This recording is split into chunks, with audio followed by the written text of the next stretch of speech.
اللهم صل على سيدنا ومولانا محمد وبارك وسلم تسليما كثيرا كثيرا۔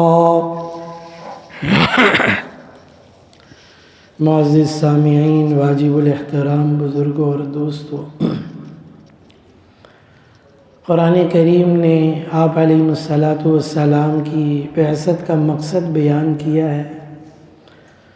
اور مختلف جگہوں پر بیان کیا ہے کہ آپ علیہ الصلاۃ والسلام جو دنیا میں تشریف لائے اور آپ کو نبوت ملی کہ آپ کے ذریعے سے ہی احکام شریعت اور نظام شریعت یہ لوگوں کو دینا تھا اور وہ زندگی انسانیت کو سکھانی تھی جو ان کو دنیا میں بھی کامیابی دلائے گی اور ہمیشہ کی آخرت میں بھی کامیابی دلائے گی۔ مقصد زندگی کو واضح کر دیا اور نظام زندگی کو بھی واضح کر دیا کہ زندگی کا مقصد کیا ہو اور زندگی گزارنے کا طریقہ کار کیا ہو۔ اس لیے ہر چیز آپ علیہ الصلاۃ والسلام کے ذریعے سے امت کو سکھائی گئی، چاہے عمل کے اعتبار سے ہو یا آپ کے قول کے اعتبار سے، آپ کے فرمان کے اعتبار سے ہو۔ اور آپ علیہ الصلاۃ والسلام کی زندگی میں ہی مسلمانوں کی، صحابہ کرام کی ایسی جماعت بھی تیار ہو گئی جیسا جیسا آپ علیہ الصلاۃ والسلام نے سکھایا اور بتایا، تو مقصد زندگی بھی ان کے سامنے واضح تھا اور اسلام کا نظام زندگی وہ ان کی زندگی میں، ان کے گھروں میں، ان کے بازاروں میں، ان کی مسجدوں میں، معاشرے کے ہر حصے کے اندر وہ نظام زندگی بھی موجود تھی۔ تو اس چیز کو خود قرآن کریم نے واضح کر دیا اور یہ بھی واضح ہو گیا وَإِن كَانُوا مِن قَبْلُ لَفِي ضَلَالٍ مُبِينٍ، اس سے پہلے تم سری گمراہی میں پڑے ہوئے تھے، اور آپ علیہ الصلاۃ والسلام کی بعثت نے اس بات کو دور کر دیا، گویا وہ ہدایت کا چراغ جلا دیا گیا جس سے وہ گمراہیاں، وہ اندھیریاں ختم ہو جائیں اور دور ہو جائیں، اور جس نے اس دین کو اپنایا اس کی زندگی سے وہ گمراہیاں، وہ اندھیریاں ختم بھی ہو گئی۔ دنیا کے اندر بھی ایک بہت ہی اچھی زندگی گزار کے گئے، اور آخرت کے اعتبار سے بھی اللہ رب العزت نے فرما دیا رضی اللہ عنہم ورضوا عنہ، کہ میں ان سے راضی ہو گیا اور یہ مجھ سے راضی ہو گئے۔ اللہ رب العزت ان سے راضی ہو گئے اور وہ اللہ سے راضی ہو گئے۔ ایسے دین کے اوپر چلے اور ایسی نظام زندگی ان کے اندر موجود تھی۔ معاشرے کے اندر ہر اعتبار سے انصاف، برابری، سب کے حقوق یہ ویسے ادا کرنے والے تھے۔ تو بہرحال آپ علیہ الصلاۃ والسلام کی یہ بعثت، اور خود قرآن کریم نے اس لیے بیان کر دیا لَقَدْ كَانَ لَكُمْ فِي رَسُولِ اللَّهِ أُسْوَةٌ حَسَنَةٌ، فرمایا آپ علیہ الصلاۃ والسلام سے بہتر زندگی کسی کی ہو ہی نہیں سکتی، اس لیے فرمایا تمہارے لیے بہترین نمونہ ہے، تمہارے لیے بہترین طرز زندگی وہ آپ علیہ الصلاۃ والسلام کی بتائی ہوئی اور لائی ہوئی زندگی۔ فرمایا کہ اس سے ہٹ کر اگر چلو گے تو نہ دنیا کی زندگی میں چین، سکون، اطمینان، راحت، خوشیاں ملیں گی، اور آخرت کی زندگی بھی تم اپنی برباد کر لو گے خود ہی اپنے ہاتھوں سے۔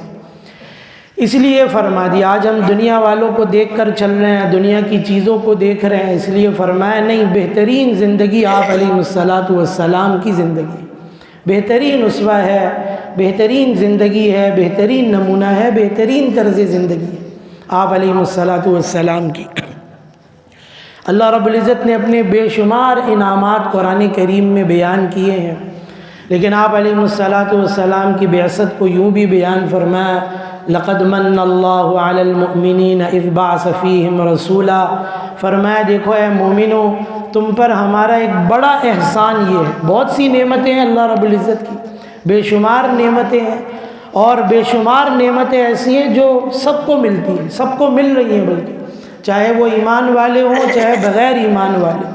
چاہے وہ اللہ کو مانتے ہوں یا سرے سے اللہ کو مانتے ہی نہ ہوں، لیکن مومنین کے لیے فرمایا لَقَدْ مَنَّ اللَّهُ عَلَى الْمُؤْمِنِينَ، فرمایا مومنوں تمہارے اوپر اللہ رب العزت کا ایک بڑا احسان یہ ہے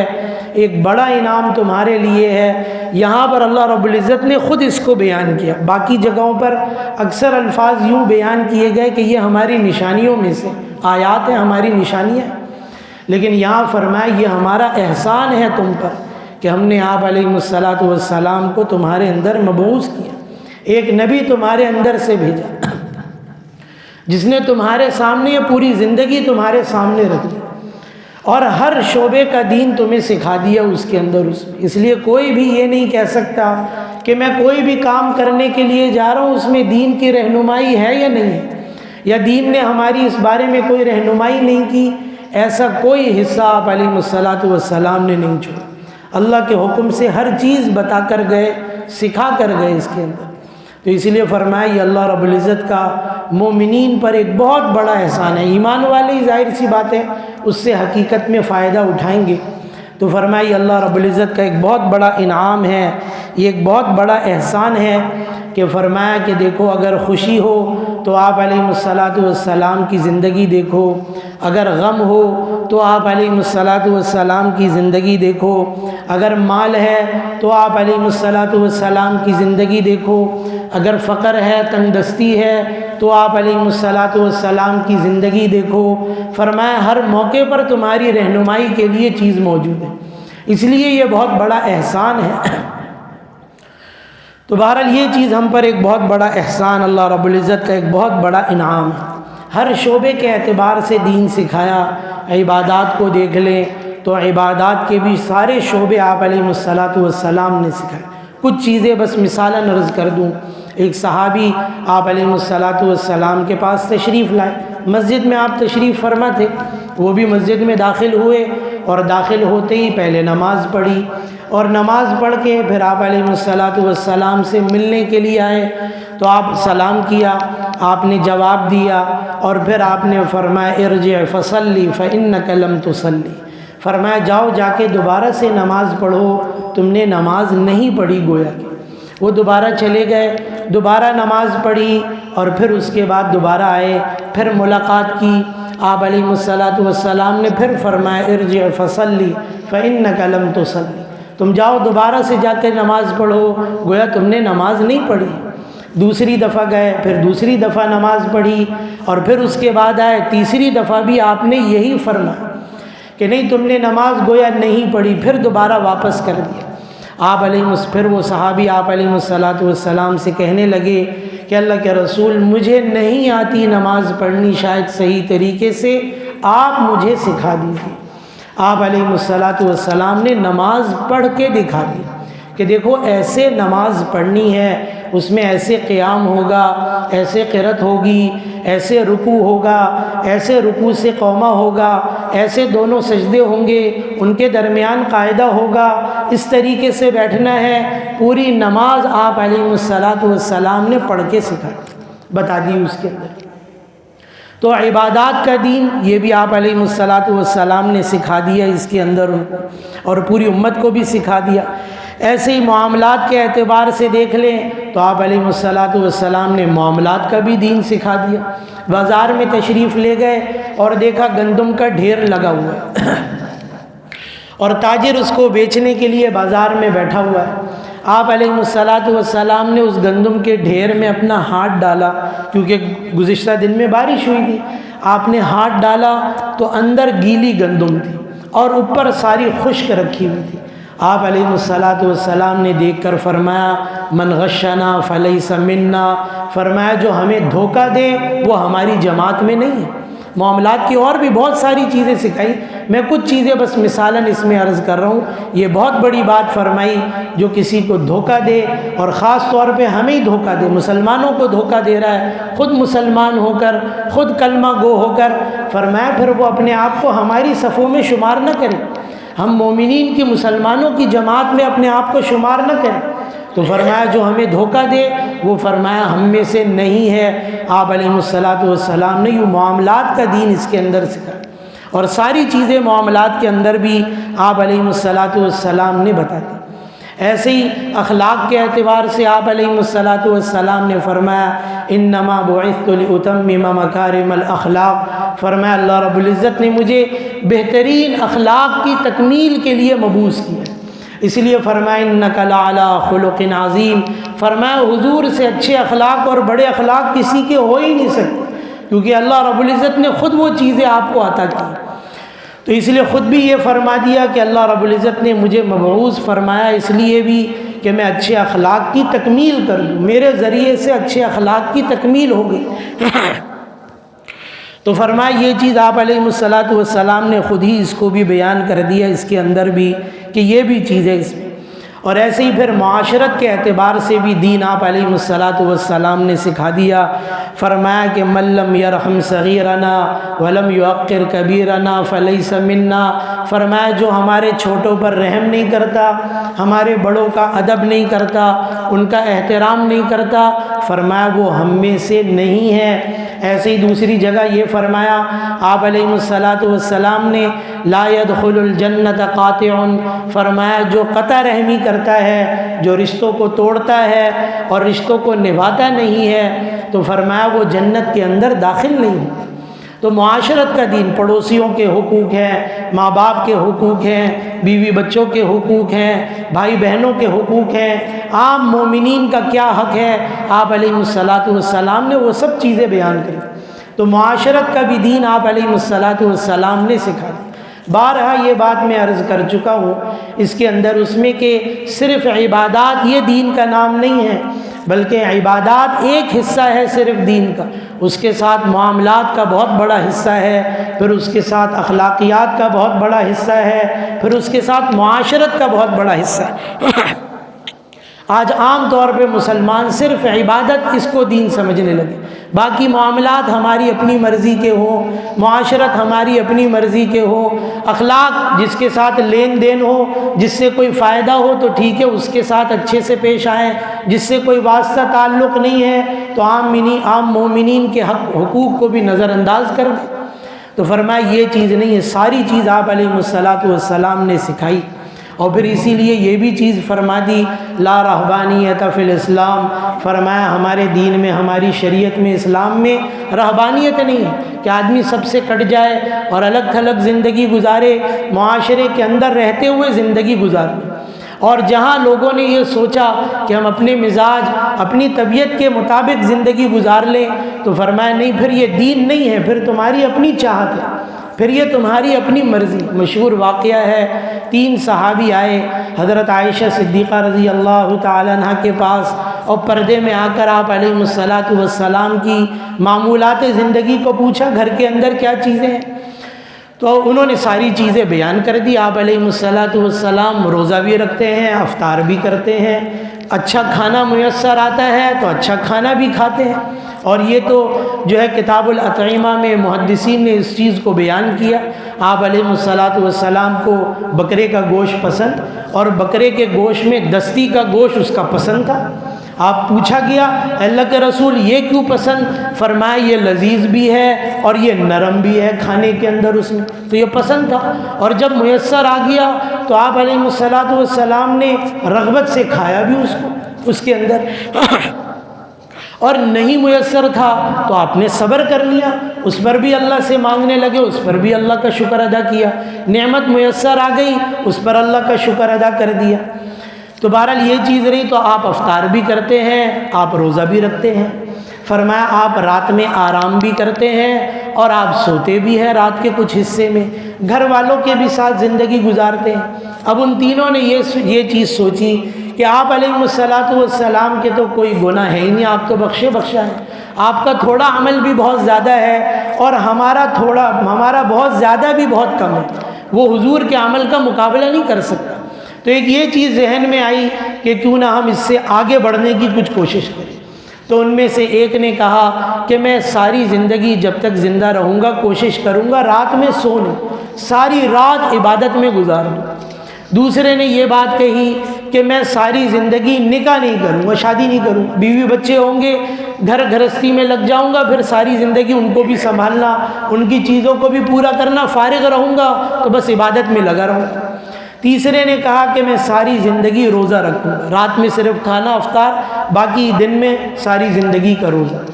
آپ علیہ السلام گھر تشریف لائے، حضرت عائشہ صدیقہ رضی اللہ تعالیٰ نے بتایا اللہ کے رسول 3 یہ صحابی آئے تشریف لائے اور آپ کے معمولات کے بارے میں پوچھا،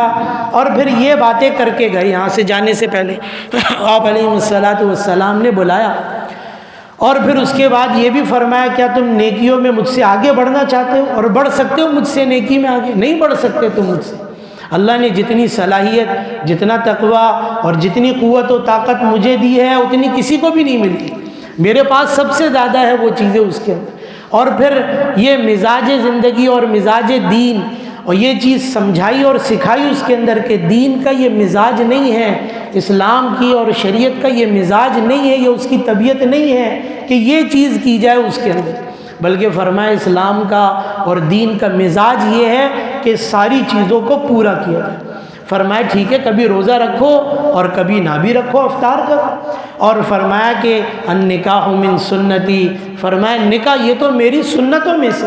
اور اسی لیے دوسری جگہ فرمایا من رغب عن سنتی، جو جان بوجھ کر میری سنت کو چھوڑتا ہے، اس کو کم اہمیت دیتا ہے، فرمایا فلیس منی، پھر وہ مجھ میں سے نہیں ہے۔ تو یہ چیز سمجھائی، نکاح کرنا یہ تو میری سنت میں سے، اس لیے دین کے بہت بڑے حصے سے محروم رہ جاؤ گے، اس لیے نکاح کرو۔ اگر اللہ نے استطاعت اور طاقت دی ہے، صحیح ہے نا، مال بھی ہے اور استطاعت بھی ہے، قوت و طاقت بھی ہے، تو نکاح کرو، پھر شادی کرو۔ اور فرمایا دین کا بہت بڑا حصہ پھر ان کے ساتھ جڑا ہوا ہے، اس کے اندر اس معاشرت کے اس حصے میں جڑا ہوا ہے۔ اور پھر تیسرے کو یہ فرمایا کہ دیکھو میرے رات کا معمول یہ ہے کہ میں رات میں کچھ حصہ آرام بھی کرتا ہوں اور پھر کچھ حصہ عبادت میں بھی لگاتا ہوں۔ گویا یہ دین کا مزاج سمجھایا، طبیعت، کہ دیکھو یہ اصل دین کا مزاج ہے، یہ دین کا طریقہ ہے اصل میں۔ اس لیے اپنے مزاج سے چلنا اس کو دین نہیں کہیں گے، بلکہ فرمایا جو حضور اکرم صلی اللہ علیہ وسلم کا طریقہ ہے اور جو اللہ رب العزت کی طرف سے حکم ہے، فرمایا وہ اصل میں دین۔ آج سب سے بڑی چیز اس کے اندر یہی ہے کہ ہم اپنے مزاج، اپنی طبیعت کے مطابق دین کو بھی ڈھالنا چاہتے ہیں، یا پھر اپنی طبیعت اور مزاج کے مطابق ہوگا تو کر لیں گے، اور اگر اپنے مزاج اور طبیعت کے مطابق نہ ہو یا معاشرت کے خلاف ہو، لوگ کیا کہیں گے اس کے اوپر، ان چیزوں کو ہم نظر انداز کر دیتے ہیں اور ان چیزوں کو بسا اوقات ہم چھوڑ دیتے ہیں اس کے اندر اس میں۔ تو بہرحال یہ چیز اس کو فرمایا، اس کے اندر سکھایا اور بتایا۔ میں نے کیونکہ آیتیں اور احادیث مبارکہ اسی حوالے سے پڑھی جو نکاح کے عنوان سے، بہت تفصیلی موضوع ہے اور اس پر بہت ہی اہم اور کچھ ضروری باتیں اس کے اندر عرض کرنی۔ پچھلے دنوں میں نے صبح کے درس میں بھی کچھ باتیں بہرحال عرض کی تھی، لیکن میں چاہ رہا تھا وہ چیزیں کچھ ترتیب سے، کچھ بنیادی اور اصولی چیزیں اس کے اندر سامنے آئیں۔ دیکھیں یہ سارے شعبے ایک ساتھ جڑے ہوئے ہیں، عبادات بھی، معاملات بھی، معاشرت بھی، اخلاق بھی۔ جیسے ہوتا ہے، جیسے ہمارے یہاں کراچی میں تو اس کو یوں سمجھنا آسان ہے کہ ہمارا اپنا کوئی بظاہر موسم نہیں ہے کراچی۔ کوئٹہ میں برف باری ہو رہی ہے، بارش ہو رہی ہے، وہاں ہوا چل رہی ہے، سردی ہو رہی ہے، تو کراچی تک لوگ اس کا اثر محسوس کر رہے ہیں۔ ایسے یہ بھی چیزیں سمجھ لیں کہ یہ سارے کے سارے شعبے دین کے چاروں، یہ بھی آپس میں جڑے ہوئے ایک دوسرے کے ساتھ، اور ایک میں بھی کوئی نقصان ہوگا، ایک میں کوئی کمی اور غلطی ہوگی تو اس کا اثر دوسرے پر بھی ہوگا، پھر تیسرے پر بھی ہوگا، پھر چوتھے پر بھی ہوگا اس کے۔ اور اگر ساروں کے اندر بہتری ہوگی تو یہ سارے شعبے مضبوط بن کے کھڑے ہوں گے، پھر حقیقت میں ایک مسلمان سامنے آئے گا، اس میں ایک حقیقت میں ایک حقیقی مومن سامنے آئے گا اس کے اندر، کہ جس کی زندگی کے اندر یہ سارے شعبے زندہ ہوں، اور پھر یہ سارے شعبے ایک دوسرے کی معاونت بھی کریں۔ اس لیے یہ چیز بہت زیادہ ضروری ہے اس کے اندر۔ میں نے پہلے بھی یہ بات کسی موقع پر عرض کی تھی کہ سب سے پہلی اور بنیادی بات یہ اس کے اندر کہ دیکھیں اگر چیزوں کی بنیاد ہی صحیح رکھی جائے گی تو آگے عمارت بھی صحیح ہوگی۔ آپ نے عمارتیں بنتے ہوئے دیکھی ہوگی، جب معمار بنا رہے ہوتے ہیں تو ان کے پاس دیواروں کو اور چھتوں کو ناپنے کے لیے آلے موجود ہوتے ہیں نا۔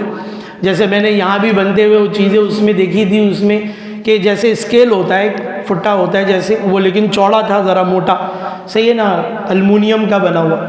اور اس کے اندر جو ہے ایک دانہ، ایک موتی سا دانہ جو ہے اس کے اندر ڈلا ہوا۔ اب جیسے چھت کی سطح یہ بالکل صحیح ہے یا ٹیڑھی ہے، تو بنانے والے نے اس کو بنانے کے بعد تھوڑا، اور پھر اس کے بعد وہ اسکیل اس کے اوپر رکھا کہ موتی سینٹر میں ہے، وہ جو گولا اس کے اندر پڑا ہوا ہے وہ بالکل بیچ میں ہے یا دائیں بائیں کہیں جھک رہا ہے۔ اگر دائیں بائیں کہیں جھک رہا ہے تو اس کا مطلب ہے یہ سطح بالکل ٹھیک نہیں ہے، برابر نہیں ہے اس کے اندر۔ جب دیواریں کھڑی ہو رہی ہوتی ہیں اس کے اندر اس میں، تو اس کا بھی ایک آلہ سا ہوتا ہے، ان کے پاس ایک رسی سی ہوتی ہے جس میں ایک لوہے کا ٹکڑا نیچے لٹک رہا ہوتا ہے، اور اس کے ذریعے سے وہ دیکھتے ہیں اس کے اندر کہ بھئی یہ دیوار سیدھی ہے کہ ٹیڑھی ہے،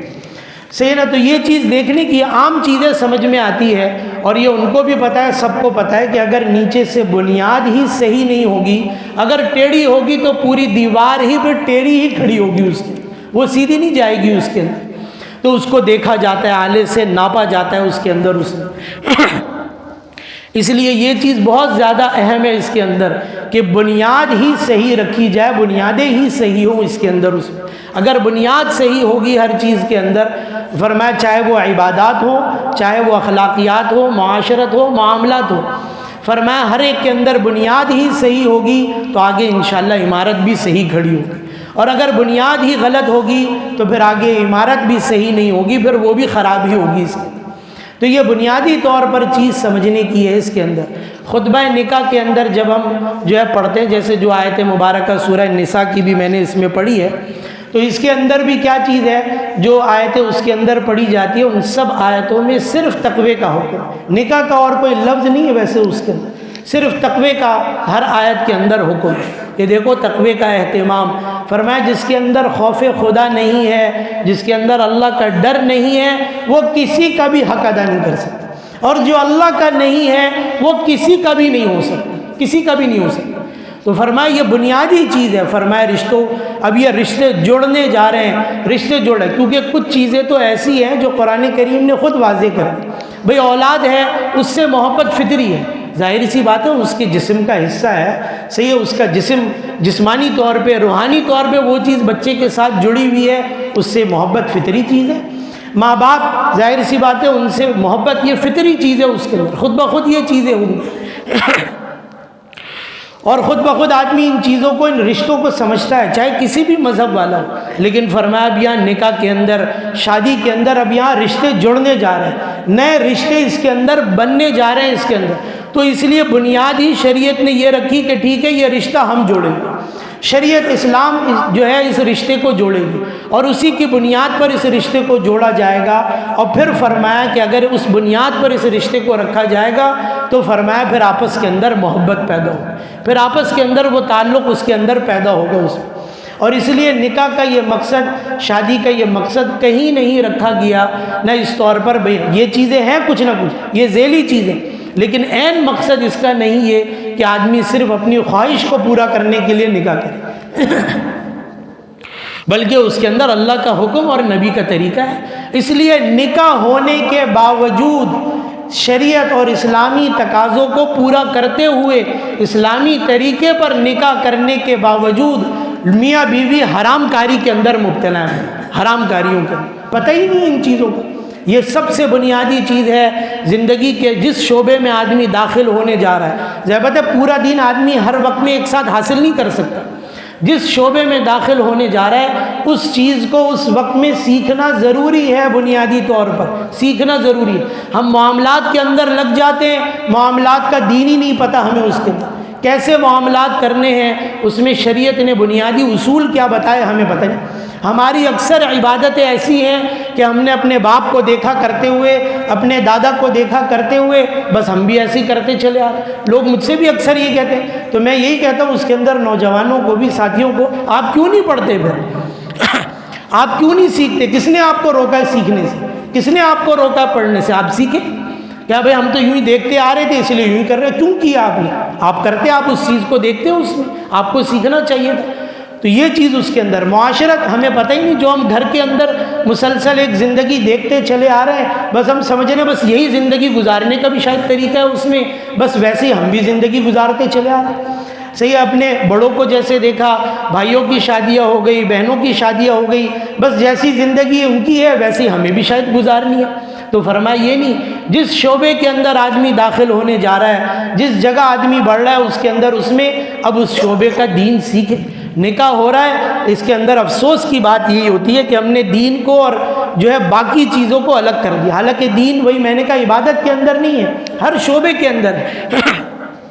اس لیے مولوی صاحب کا کام کتنا ہے، مولوی صاحب کا کام اتنا ہے، ویسے تو غسل کفن بھی ہم باہر سے بلا لیتے ہیں کسی کو دینے کے لیے، اکثر ہمیں پتہ ہی نہیں ہوتا کہ غسل کیسے دینے ہیں اور ایسے ہی کفن کیسے دینا ہے، ہمیں پتہ نہیں ہے، ہمیں طریقہ پتہ نہیں ہے۔ باقی مولوی صاحب کا کام کتنا ہے، جنازہ لے کر آئیں گے، وہ جنازہ پڑھائیں اور بس اس کے بعد چھٹی۔ اب باقی جو چیزیں ہوں گی نا وہ معاشرت کے مطابق ہوں گی، معاشرے میں جو چیزیں رائج ہیں وہ ہم کریں گے اس کے اندر۔ اب اس میں سویم ہے، 40واں ہے، فلاں ہیں، خود قرآن نہیں پڑھیں گے، دوسروں کو بلا کے قرآن پڑھوائیں گے،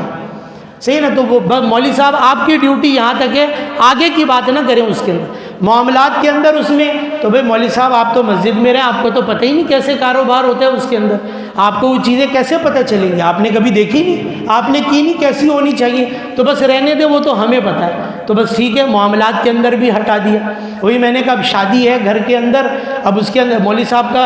اب لوگ بسا اوقات دے دیتے ہیں، اچھی بات ہے اس کے اندر اس میں، ورنہ کوئی دیندار آدمی مل جائے، کوئی مولوی صاحب مل جائے، اب اس کے اندر گھر میں بچہ پیدا ہوا تو مولوی صاحب کا کام کتنا ہے، بھائی وہ کان میں اذان دے دیں، بس اس کے بعد چھٹی، اس کے بعد کیا کیا چیزیں کرنی ہے اور کیا کیا چیزیں ہونی چاہیے، بس وہ تو جو معاشرے میں ہو رہا ہے، جو ہم اپنے خاندان میں دیکھتے ہیں وہی کریں گے اس کے۔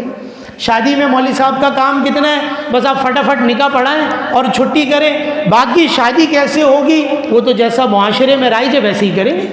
باقی ناچ گانا یہ معاشرے کی ضرورت ہے، لوگوں کے تقاضے ہیں، لوگوں کی فرمائشیں ہیں، اس لیے گانا بجانا بھی ہوگا، ساری چیزیں بھی پوری ہوں گی، اس کے اندر تصویریں بھی ہوں گی، موویاں بھی ہوں گی، سب چیزیں ہوں گی۔ ابھی ایک نکاح پڑھایا تھا میں نے کہیں ایک جگہ جا کے، تو دیکھ کے عجیب ہی لگتی ہے چیزیں، پتہ نہیں لوگوں کی مت ماری گئی ہے اس کے اندر۔ شوہر جس سے نکاح ہو رہا ہے لڑکا ادھر ادھر گھوم رہا ہے، اور جو فوٹوگرافر ہے وہ لڑکی کے ساتھ گھوم رہا ہے، صحیح نا؟ جس سے نکاح ہو رہا ہے، صحیح نا، وہ لڑکا بیچارہ ادھر ادھر گھوم رہا ہے، اس کو نہ ہوش ہے نہ پتہ ہے۔ بھائی تمہارا نکاح ہو رہا ہے تو تمہیں وہاں ہونا چاہیے، ابھی تو وکیلوں کو ہونا چاہیے، گواہوں کو ہونا چاہیے، اس کا معاملہ ہے۔ لڑکی جیسی داخل ہوئی بس فوٹوگرافر نے اس کو لے لیا، اب لڑکی اکیلی اور فوٹوگرافر یہ دونوں کبھی ادھر کبھی ادھر بیٹھ رہے ہیں، ادھر لگے ہوئے۔ میں نے کہا بھائی جلدی کرواؤ بھائی، میں بھی تھکا ہوں، مجھے بھی جانا ہے، میں سفر سے آیا تھا اس وقت، یہ چیزیں بعد میں کرواتے رہنا اس کے اندر اس میں۔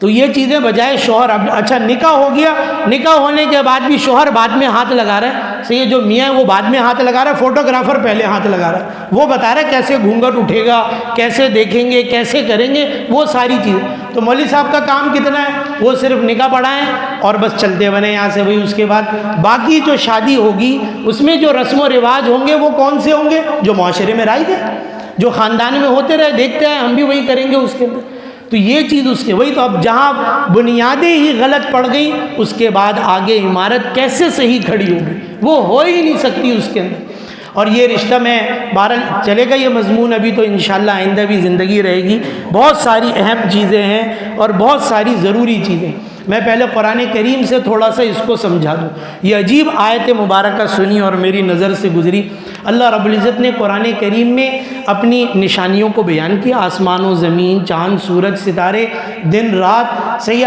آسمانوں سے پانی کا برسنا، زمین سے چیزوں کا، یہ مختلف نشانیاں اللہ رب العزت نے بیان کر دی۔ قرآن کریم میں اللہ رب العزت نے بیان کیا، من آیاتہ ان خلقکم من تراب ثم اذا انتم بشر تنتشرون۔ فرمایا دیکھو میری نشانیوں میں سے ایک بڑی نشانی یہ ہے، ہم نے مٹی سے انسان کو بنا دیا،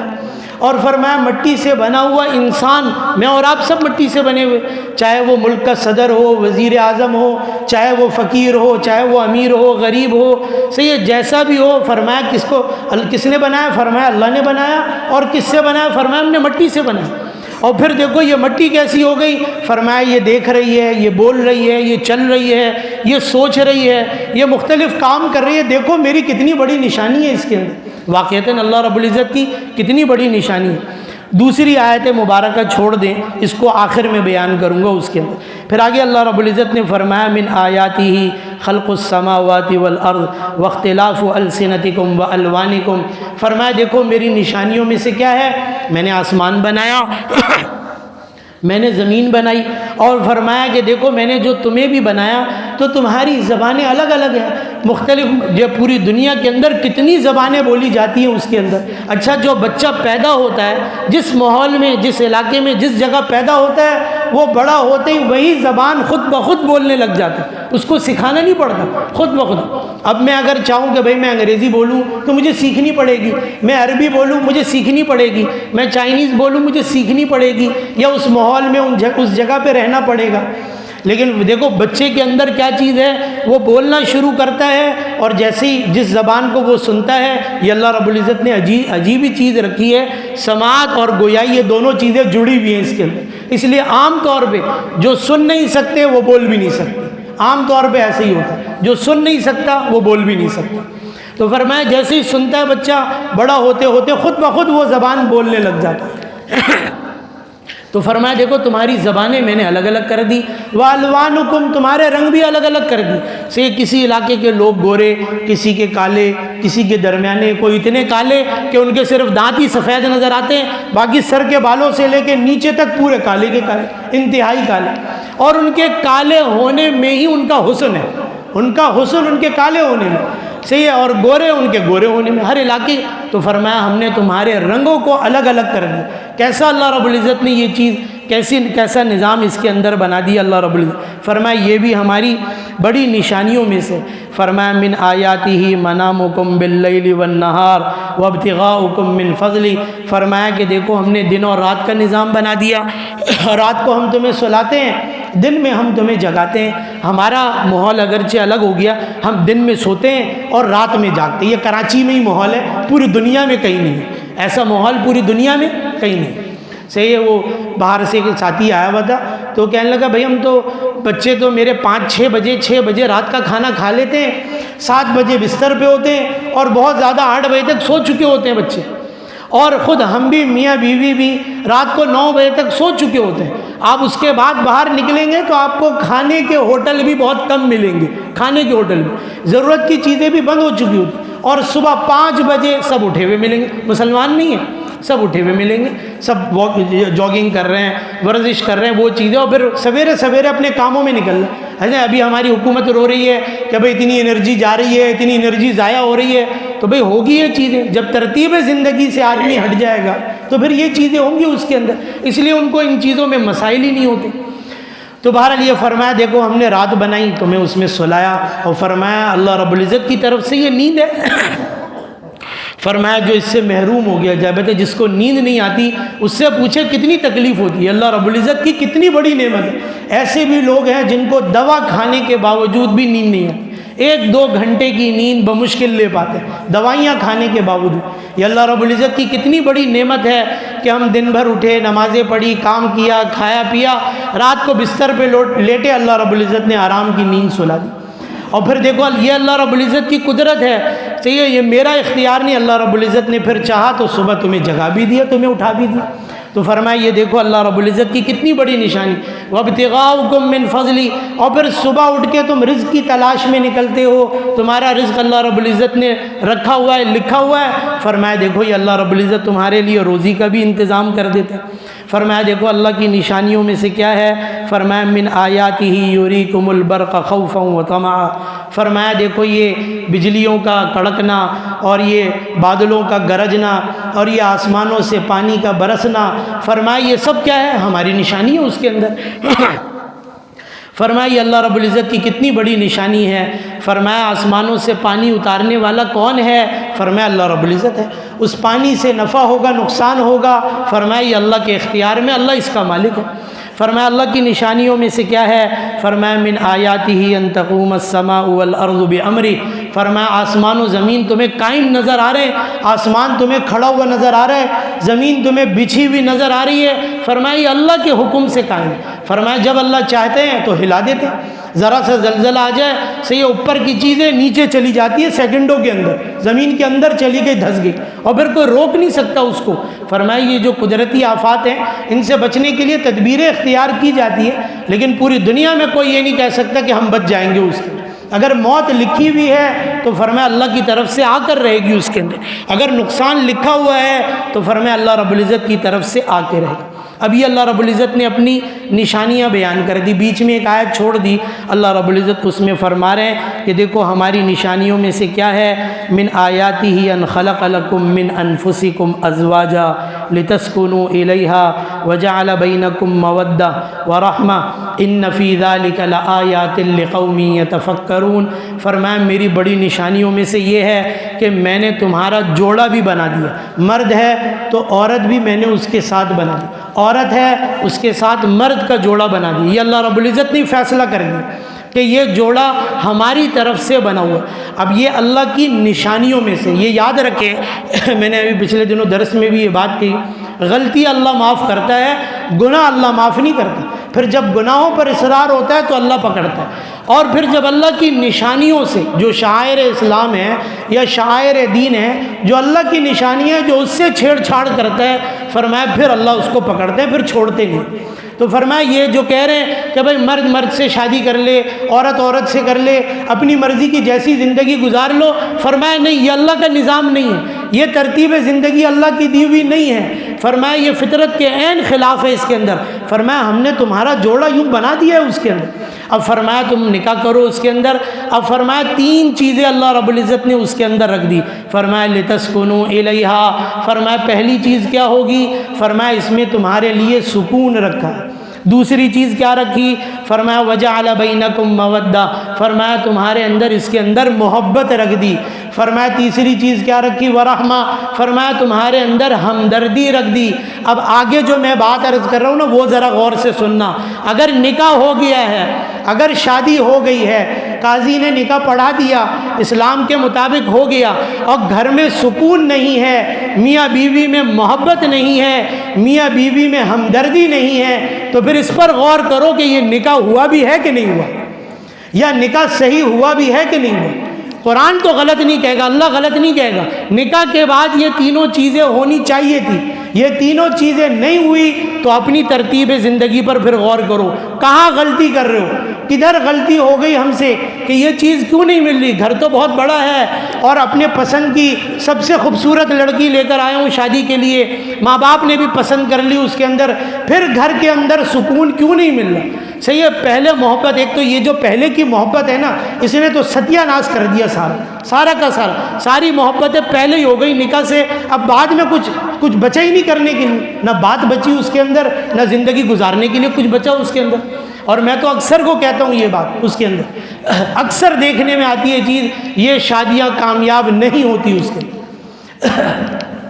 تو اگر شادی کے بعد محبت پیدا نہیں ہوئی تو دیکھو بھائی، دیکھو کہاں غلطی کر رہے ہو، کیوں محبت پیدا نہیں ہو رہی۔ اللہ کہہ رہا ہے محبت رکھی ہے میں نے اس کے اندر، پھر کیوں نہیں محبت پیدا ہوئی اس کے اندر۔ فرمایا پھر تیسری چیز ہمدردی، آپس میں ایک دوسرے کے لیے ہمدردی نہیں پیدا ہو رہی تو دیکھو کہاں پر غلطی ہو رہی ہے، کدھر زندگی میں کوئی چیز چھوٹ رہی ہے اس کے اندر، ورنہ یہ تینوں چیزیں مل جانی چاہیے تھی اس میں۔ اس لیے فرمایا یہ بنیادی چیز اللہ رب العزت نے یہ تین اس کے فرمایا یہ نشانیوں میں، اور پھر فرمایا یہ تین نعمتیں ملیں گی اسے، آسمان سے پانی برس رہا ہے، دن اور رات ہے، یہ چیزیں وہ چیزیں، لیکن اس کے اندر اللہ رب العزت نے خود فرمایا نکاح کرو گے، فرمایا یہ تین نعمتیں میری طرف سے ملیں گی، فرمایا سکون زندگی ملے گی، فرمایا اس کے اندر محبت ملے گی، اس کے اندر ہمدردی ملے گی۔ فرمایا وہ لوگ جو آپس میں ایک دوسرے کو جانتے نہیں، فرمایا اب یہ جو اسلام نے، دین نے یہ رشتہ جوڑا، یہ نکاح ہوا، اس کے بعد یہ محبت پیدا ہونی چاہیے، یہ زندگی کے اندر سکون ہونا چاہیے۔ ہم نے چیزوں کے اندر سکون ڈھونڈنا شروع کیا، چیزیں ہمارے پاس آ گئیں، پھر بھی زندگی کے اندر وہ سکون نہیں آیا۔ اس لیے یہ بنیادی چیز اس کے اندر دیکھنے کی کہ کہاں ہم سے غلطی ہو رہی ہے، اور یہ چیز یوں پیدا ہونی چاہیے تھی اس کے اندر۔ اس لیے پھر دین اسلام نے مستقل چیزیں بیان کر دی، احادیث مبارکہ میں آپ علیہ السلام نے چیزیں بیان کر دی کہ دیکھو نکاح کرنے جا رہے ہو تو اس کے مسائل کو بھی سیکھ لو، اور پھر اس کے اندر بھی یہ کہ شروعات کہاں سے ہوگی، کیسے چیز شروع ہوگی، رشتہ کیسے دیکھا جائے گا، اس کے اندر کی چیزیں کیا ہیں، اس کے بعد کی چیزیں کیا ہیں، یہ چیز بہت زیادہ ضروری ہے، سیکھنے کی ہے، اور اس کو پھر اس کے مطابق کرنے کی۔ اگر ہم زندگی میں اپنے سکون چاہتے ہیں، اپنی زندگی میں یوں اطمینان چاہتے ہیں، اور چاہتے ہیں کہ خوشیاں ملے حقیقت میں، یہ ساری چیزوں کے بعد پھر کیوں دل خوش نہیں ہوتا، پھر کیوں دل اطمینان نہیں ہوتا دل کے اندر۔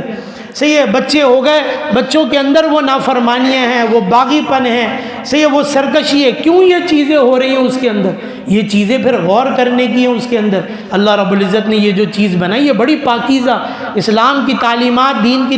تعلیمات کامل و مکمل، اس میں کوئی نقص نہیں، اس میں کوئی کمی نہیں، جو اللہ نے فرما دیا وہ بالکل حق اور سچ، آپ علیہ السلام نے بتایا بالکل حق اور سچ، یہ چیزیں ہونی چاہیے تھی، کیوں نہیں ہو رہی؟ آپ علیہ السلام نے فرمایا نکاح کرو